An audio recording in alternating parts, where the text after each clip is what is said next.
मैं Naveen Kumar Yadav, lecturer in political science, राजकीय वरिष्ठ माध्यमिक विद्यालय सिठाना में कार्यरत हूँ। विद्यालय शिक्षा विभाग हरियाणा सरकार के एजुसेट टेलीकास्ट कार्यक्रम में आप सभी का हार्दिक रूप से स्वागत करता हूँ।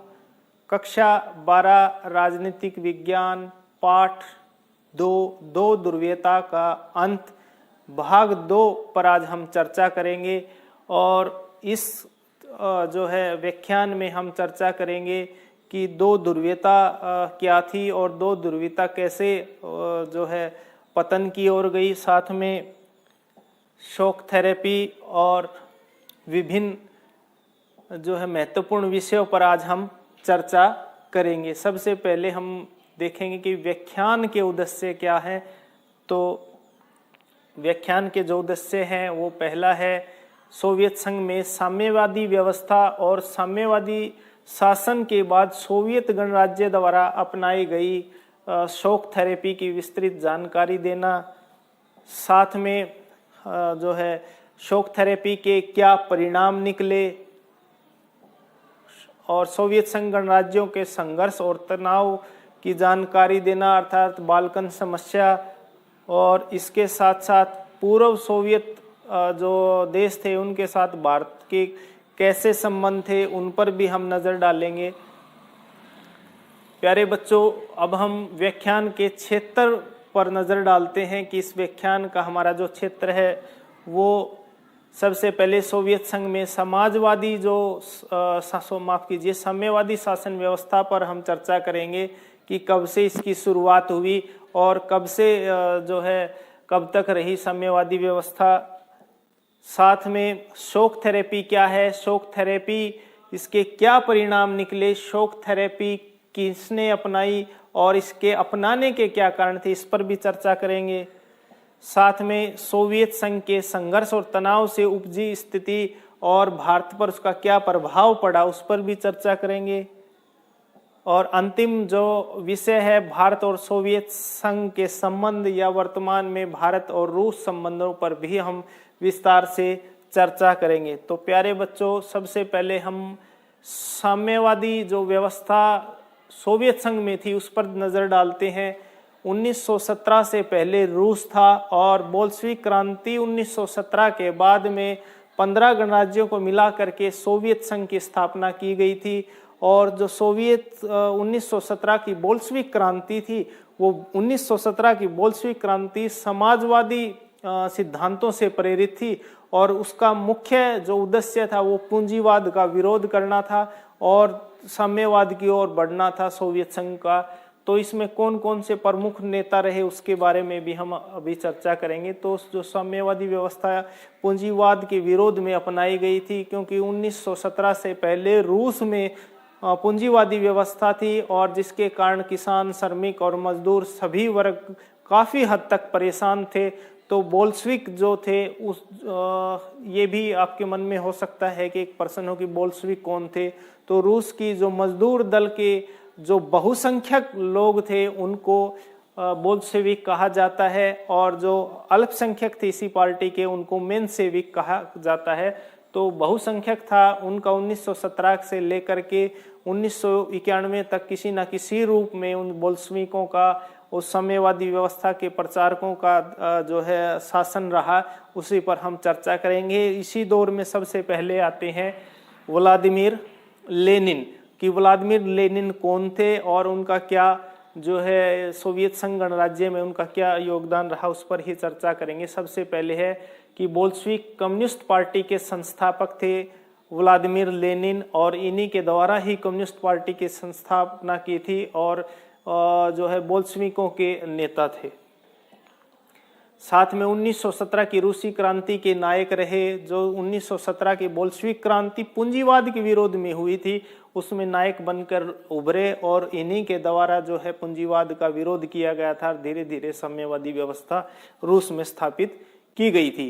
और क्रांति के बाद सबसे कठिन दौर जहां रूस सोवियत संघ रहा प्रारंभिक दौर में 1917 से 1924 तक, तो उस समय जो है इनके ही दौर में हुआ। उस समय रूस की अर्थव्यवस्था काफ़ी कमज़ोर हो गई थी। प्रथम विश्व युद्ध में रूस को बहुत बड़े स्तर पर जन और धन की जो है अपार क्षति सहनी पड़ी थी, जिसके कारण कठिन दौर था। अर्थव्यवस्था काफी कमजोर हो गई थी, उद्योगों में प्रोडक्शन कम हो गया था। साथ साथ में अंतर्राष्ट्रीय स्तर पर जो है जो पहचान सोवियत संघ को मिलनी चाहिए थी वो भी नहीं मिल रही थी। तो 1917 से लेकर के 1924 तक एक बहुत कठिन दौर जो है सोवियत संघ का माना जाता है। तो उस समय सोवियत संघ के नेता थे व्लादिमीर लेनिन।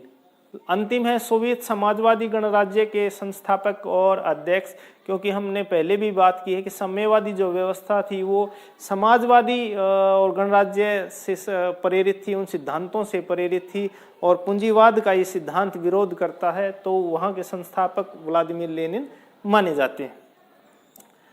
और अंतिम है मार्क्सवादी सिद्धांत के समर्थक और साम्यवाद के समर्थक। इसका अर्थ यही है कि कार्ल मार्क्स, जो कि मार्क्सवाद सिद्धांत के जन्मदाता थे, उनका मानना था कि विश्व में केवल जो समाज में है दो प्रकार के लोग हैं, एक शोषित लोग हैं, एक शोषक वर्ग है, एक शोषित वर्ग है।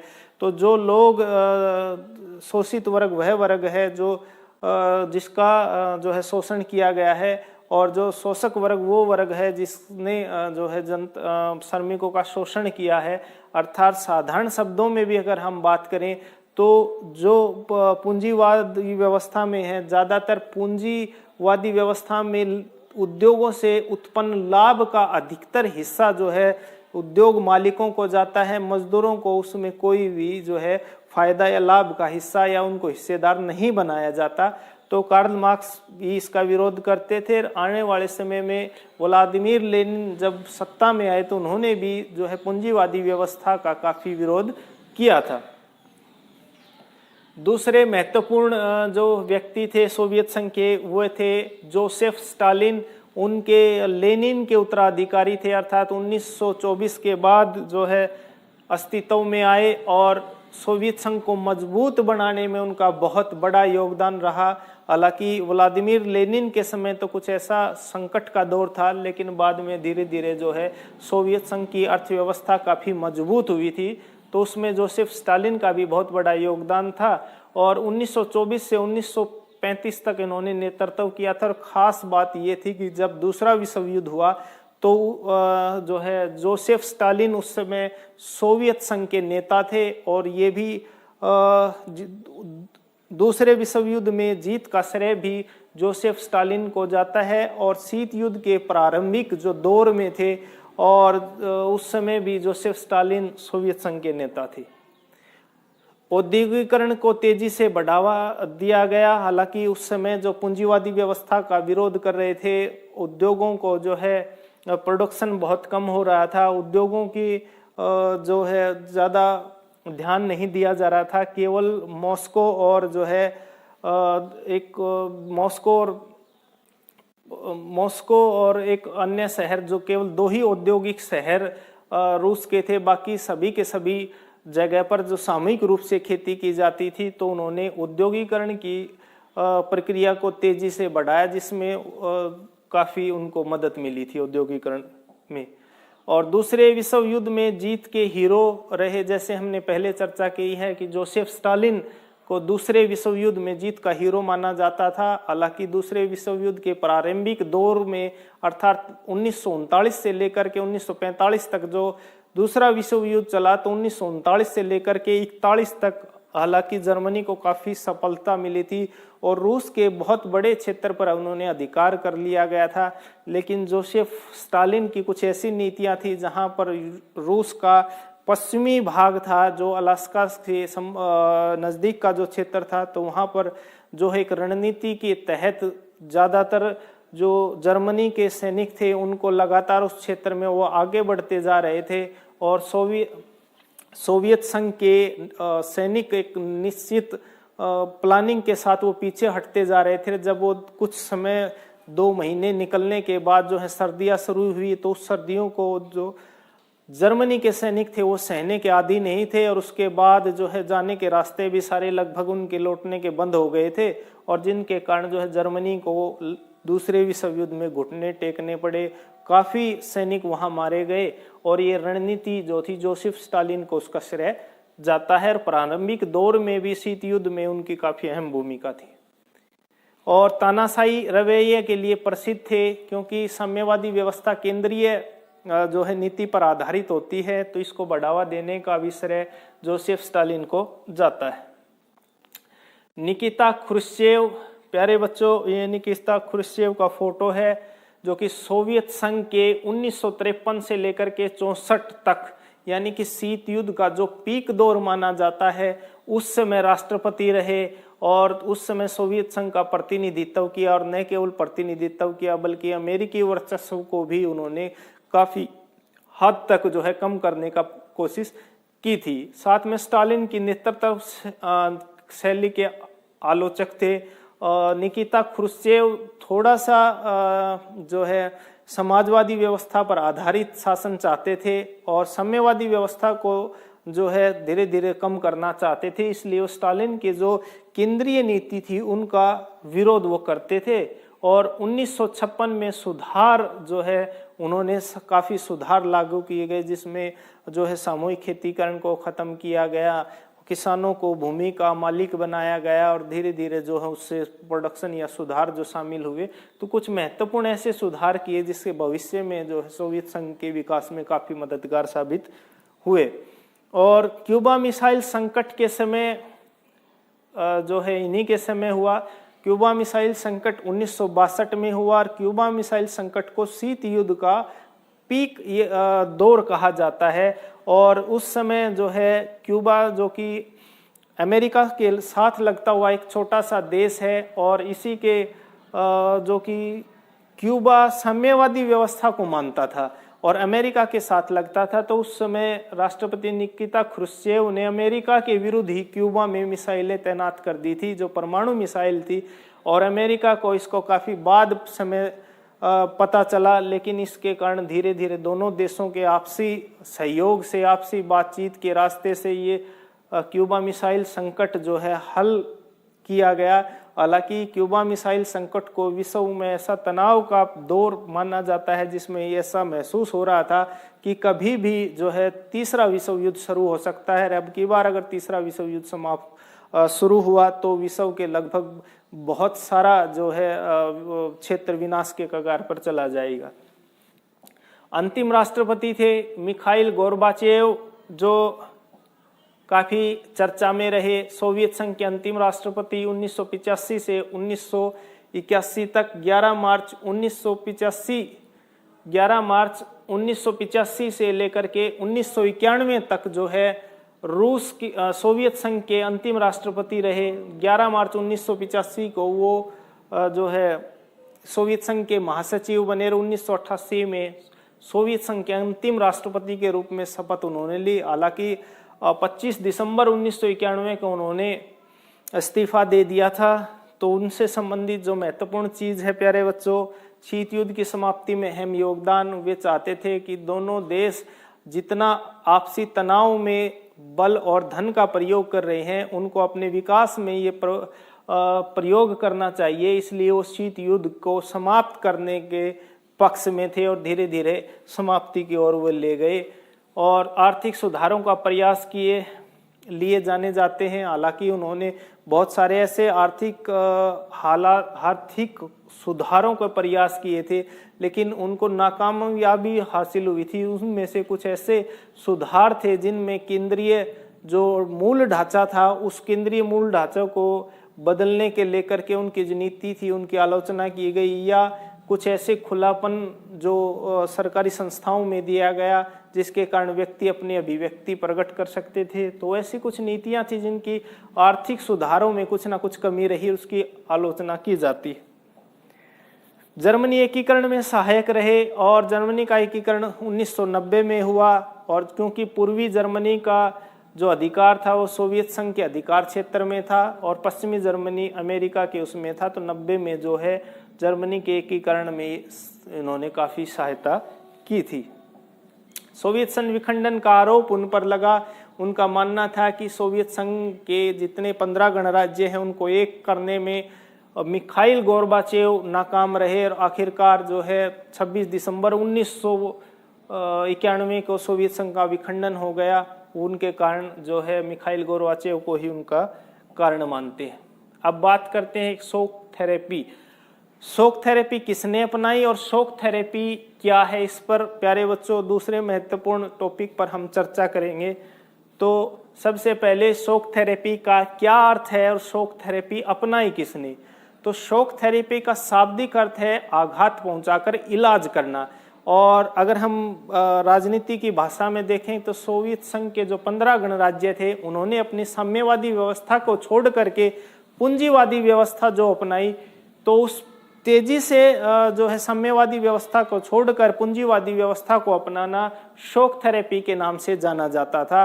विशेषज्ञों का मानना था कि जो साम्यवादी व्यवस्था उन्होंने अचानक छोड़ करके पूंजीवादी व्यवस्था अपनाई, यही शॉक थेरेपी का कारण रहा, बल्कि उनको बदलाव धीरे धीरे करना चाहिए था। अब है कि शॉक थेरेपी अपनाई किसने, तो शॉक थेरेपी सोवियत संघ के जो 15 गणराज्य थे उन्होंने अपनाई थी। नेक्स्ट है शॉक थेरेपी 15 गणराज्यों ने अपनाई थी। साथ में शॉक थेरेपी की शुरुआत और शॉक थेरेपी की निर्देशित, तो शॉक थेरेपी की जो शुरुआत हुई थी ऐसा माना जाता है कि सोवियत संघ के विखंडन से ही 2-3 साल पहले से शुरू हो गई थी, लेकिन 1991 के बाद जो है सोवियत संघ के एक बड़े स्तर पर शॉक थेरेपी का प्रयोग किया जाने लगा। और शॉक थेरेपी का निर्देशित की हम बात करें तो ये एक सोची समझी भी व्यवस्था हम कह सकते हैं कि वर्ल्ड बैंक और जो है अमेरिका के द्वारा, विश्व बैंक और अमेरिका के द्वारा निर्देशित थी। उनका मानना था कि धीरे धीरे जिन जो 15 सोवियत गणराज्य हैं उनकी अर्थव्यवस्था को किसी न किसी रूप में जो है उसमें हलचल पैदा की जाए, अस्थिरता पैदा की जाए, तो उनके द्वारा ये निर्देशित। प्यारे बच्चों, अब हम शॉक थेरेपी के परिणामों के बारे में चर्चा करेंगे कि शॉक थेरेपी जो कि सोवियत गणराज्यों ने अपनाई थी उसके परिणाम क्या निकले। तो सबसे पहले था कि अर्थव्यवस्था सुधरने की अपेक्षा संकट के भंवर में फंस गई। जो सोवियत संघ के 15 गणराज्य थे अपनी साम्यवादी व्यवस्था को छोड़ करके पूंजीवादी व्यवस्था को अचानक अपनाया था, इसके कारण जो है उनकी अर्थव्यवस्था सुधरने की अपेक्षा जो है उनका अर्थव्यवस्था काफी खराब हो गई थी। दूसरा है रूस की मुद्रा रूबल की जो है मूल्य में गिरावट आ गई थी। जो रूस की जो मुद्रा थी रूबल, उसका अवमान्य अंतर्राष्ट्रीय स्तर पर उसका जो अवमान्य मूल्य है वो काफी कम हो गया था। मुद्रास्फीति की दर इतनी बढ़ गई थी कि लोगों के पास जो भी जमा पूंजी थी वो लगभग जाती रही। आगे है खाद्यान्न संकट उत्पन्न हुआ। 1900 जो है 93-94 के आसपास रूस में खाद्यान्न संकट पैदा हुआ। रूस को विभिन्न देशों से आयात करना पड़ा, और जबकि रूस विभिन्न देशों को खाद्यान्न जो है निर्यात इससे पहले करता था, लेकिन इसके बाद में जो है खेती का जो समूहीकरण की प्रक्रिया खत्म की गई थी, तो उसका एक ऐसा दौर गुजरा जिसमें काफी खाद्यान्न संकट उत्पन्न हुआ। नेक्स्ट है सामाजिक व्यवस्था को नष्ट करना।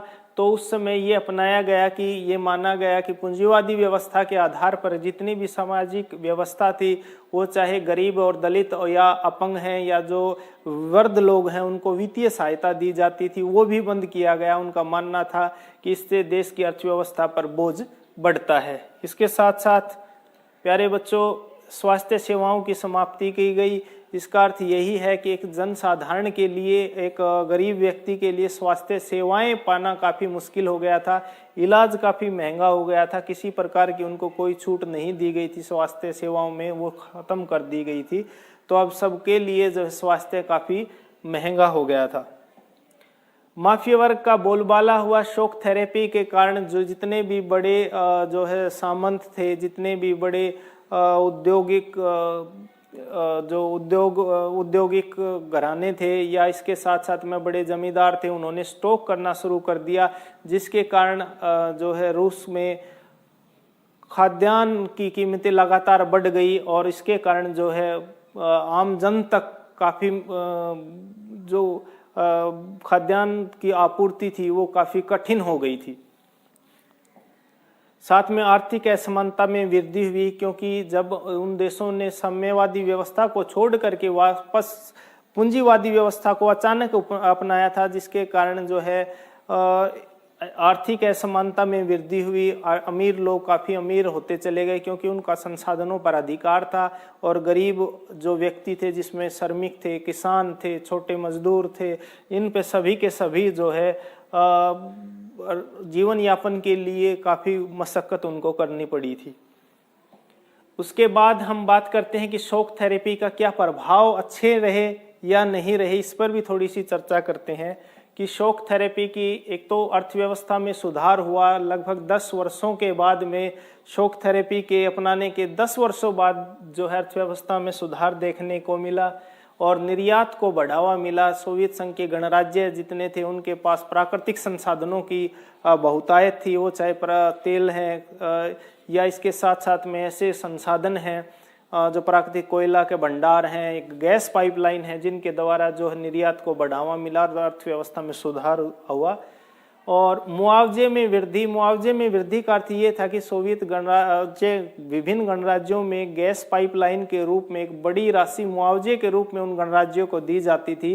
या आप कह सकते हैं कि उस पाइपलाइन जब सोवियत गणराज्य से होकर के जो पाइपलाइन गुजरती थी, उसका मुआवजे के रूप में उन गणराज्यों को धनराशि मिलती थी, जिसमें काफ़ी वृद्धि हुई। साथ में खेती का आधुनिकीकरण किया गया, क्योंकि इससे पहले खेती का सामूहिकीकरण किया गया था और उसको छोड़ करके खेती का आधुनिकीकरण किया गया ताकि उत्पादन में वृद्धि किया जा सके। और प्यारे बच्चों, अब हम बात करेंगे इतिहास की सबसे बड़ी गैराज सेल। तो इसका अर्थ यही था कि सोवियत संघ के जो गणराज्य थे, उनके जो उद्योग थे, उनके शॉक थेरेपी के कारण जो है उनके हालात बहुत खराब हो गए थे।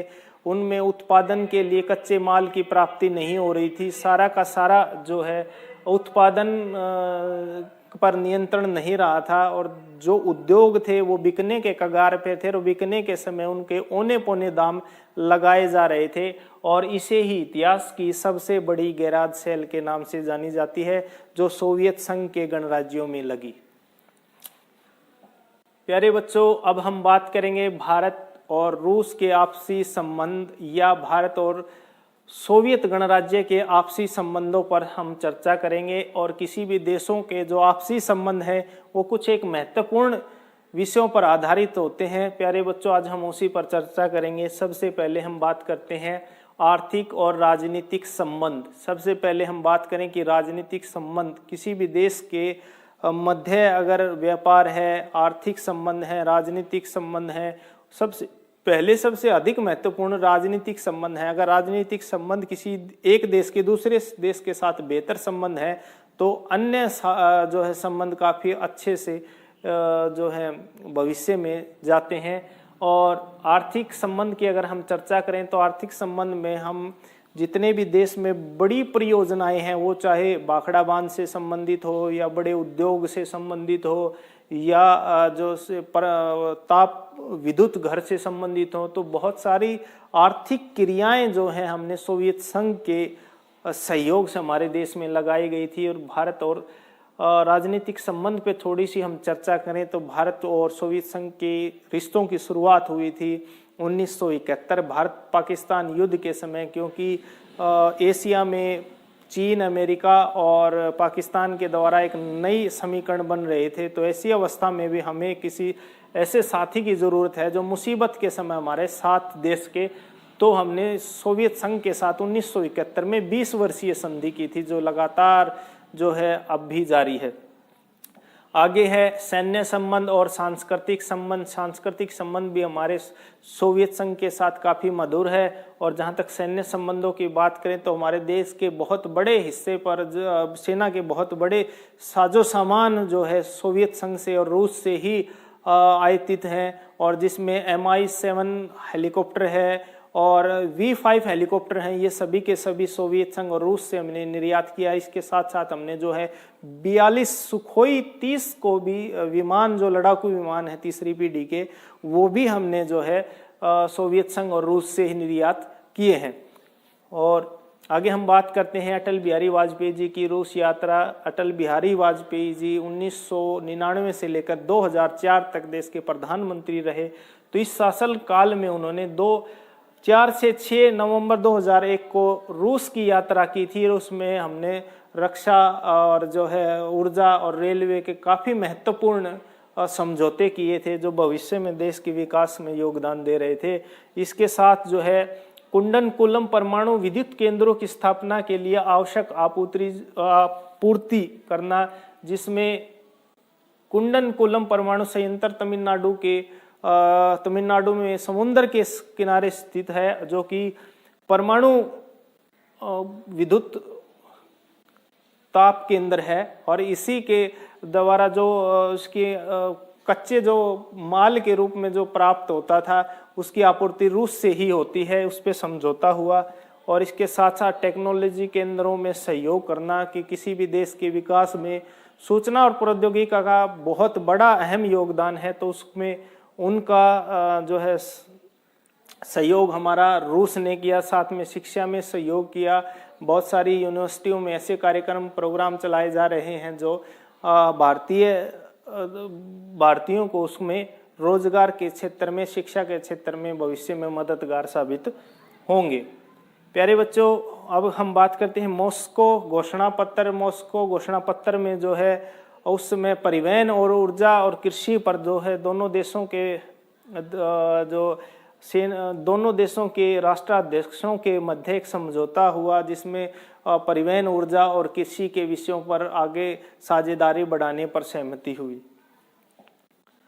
प्यारे बच्चों, आगे हम बात करेंगे रूसी राष्ट्रपति व्लादिमीर पुतिन की भारत यात्रा 2002 और 2004 में, और इसमें समय में भी दोनों देशों के साथ आपसी सहयोग पर चर्चा की गई, जिसमें रक्षा, तकनीकी, आर्थिक और व्यापारिक सहयोग, साथ में संयुक्त राष्ट्र संघ की सुरक्षा परिषद में भारत की स्थायी सदस्यता के दावे का समर्थन करना, साथ में भारत के प्रधानमंत्री मनमोहन सिंह द्वारा बाद में 2005 और 2007 में भी रूस की यात्रा की गई थी। तो रूस हमेशा ही संयुक्त राष्ट्र संघ में भारत की स्थायी सीट के लिए जो है समर्थन हमेशा किया है अंतर्राष्ट्रीय स्तर पर।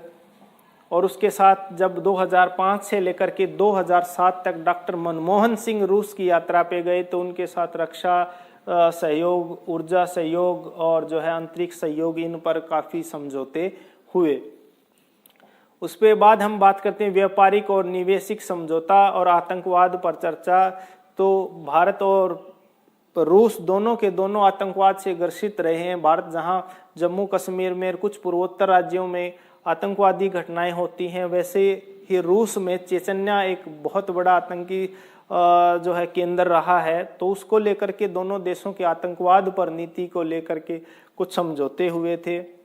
प्यारे बच्चों, आगे हम बात करते हैं रूस के राष्ट्रपति व्लादिमीर पुतिन की जो है 2012 की जो है भारत यात्रा, जिसमें रक्षा समझौता और हल्के जो सुखोई 30 विमान, जो लड़ाकू विमान हैं, उनकी आपूर्ति, उनकी खरीदारी के लिए समझौता किया गया, जिससे देश के सेना को काफ़ी मजबूती मिली। साथ में MI-5 हेलीकॉप्टर की खरीद पर भी समझौता किया गया, जिनकी आपूर्ति वर्तमान समय में भी जारी है।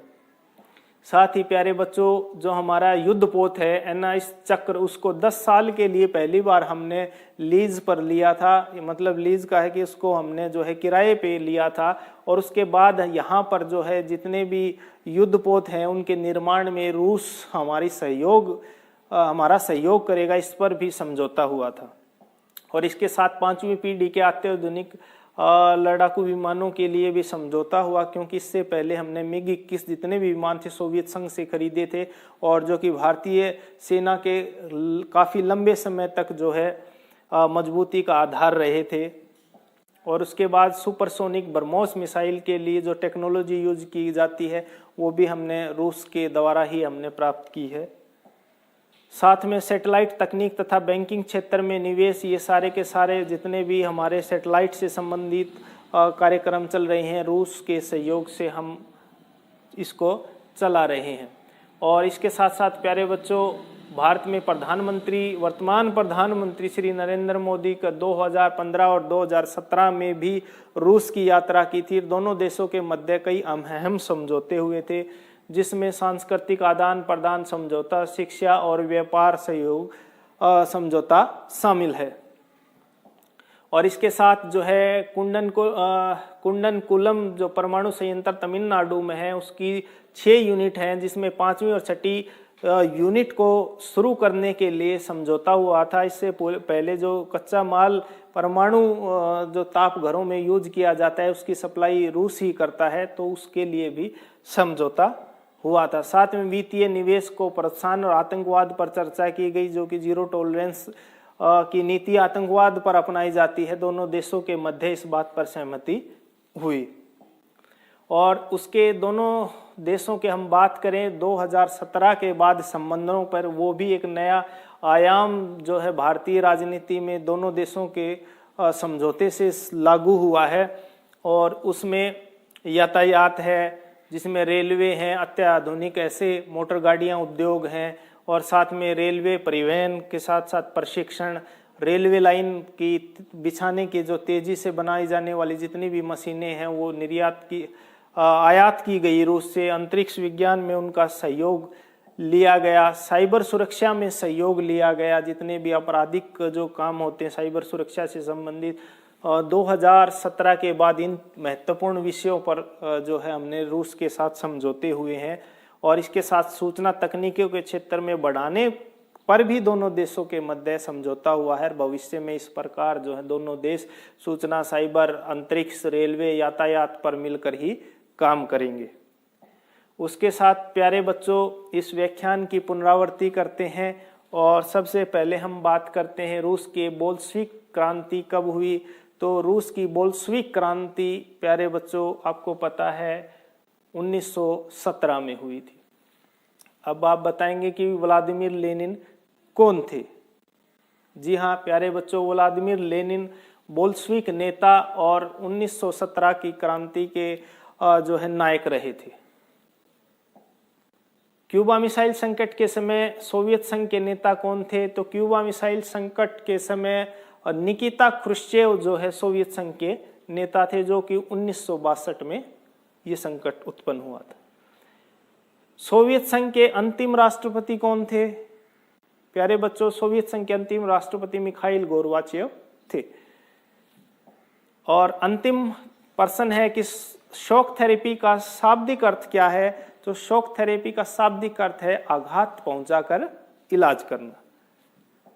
और एक और क्वेश्चन है कि रूस के वर्तमान राष्ट्रपति कौन है। जी हाँ, रूस के वर्तमान राष्ट्रपति व्लादिमीर पुतिन है। प्यारे बच्चों, गृह कार्य नोट करेंगे। सबसे पहला क्वेश्चन आपके लिए, सोवियत प्रणाली क्या थी। दूसरा है मिखाइल गोर्बाचेव के आर्थिक सुधारों का वर्णन कीजिए। तीसरा महत्वपूर्ण प्रश्न है शॉक थेरेपी क्या थी, इसके क्या परिणाम निकले।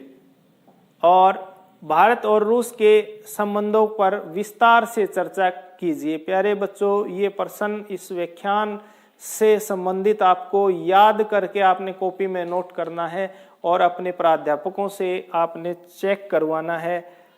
तो थैंक यू। जय हिंद, जय भारत।